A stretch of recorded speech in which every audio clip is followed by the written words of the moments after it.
Kerajaan negeri begitu prihatin dalam memastikan kebersihan negeri ini terus terjaga dan terpelihara. Ia dapat dibukti apabila Ketua Menteri Datuk Seri Insinyur Idris Harun turun padang memantau kawasan-kawasan yang dilaporkan kotor dan dipenuhi sampah sarap. Beliau turut mengecam pihak yang tidak bertanggungjawab mengotorkan kawasan pelancongan di negeri ini ketika musim perayaan.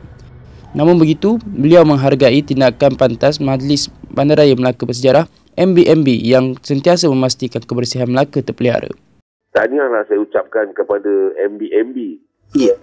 Kerana walaupun ada pihak yang cuba mengotorkan kawasan-kawasan pelancongan ini tanpa rasa tanggungjawab, jadi MBMB tetap berusaha sedaya upaya mengekalkan kebersihan pusat-pusat pelancongan tersebut. Tahniah dan syabas MBMB, pegawai khasnya Yusof Soros yang saya tengok tak menang tangan bekerja untuk memastikan kebersihan bandar.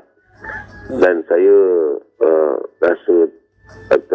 rasa sedih sedikit kerana dalam hari baik, bulan baik ini ada pihak yang langsung tidak menunjukkan rasa tanggungjawab ini dengan mencemarkan pusat-pusat pelancongan ini dengan sisa-sisa sampah hasil daripada keuntungan mereka berniaga di hari raya tersebut.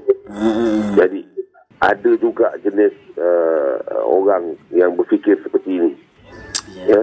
Jadi ini semua adalah satu sikap yang saya kira tidak sesuai untuk di negeri Melaka ini. Saya percaya kalau kita bersikap tanggungjawab serta mengambil berat, dia kata care and responsible, kita tidak akan membiarkan sampah-sampah perniagaan kita itu bersepah di mana-mana di pusat-pusat pelancongan.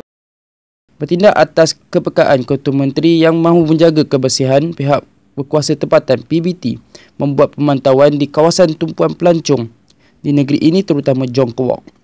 Sampah di Jongkowok sepanjang berlarutan kerana tidak ada kerjasama di antara penganjur, kontraktor yang dilantik.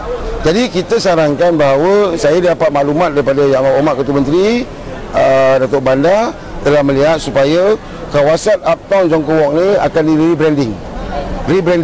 rebranding maknanya mungkin satu pendekatan baru yang akan diilhamkan oleh Datuk Bandar bersama dengan Exco dan juga penganjur, bersama dengan mereka-mereka terlibat dengan penganjuran Jongkowok ni, akan dibuat satu new approach, pendekatan baru untuk melihat Jongkowok ni lebih tersusun, lebih terancang, lebih didisiplinkan dalam bentuk kunjungan pelancong, dalam bentuk sampah, perniagaan dan sebagainya.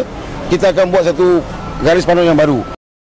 MMB juga telah mengambil tindakan dengan mengeluarkan kompaun kepada peniaga di sekitar kawasan Jongkowok atas kesalahan membuang sampah di kawasan awam.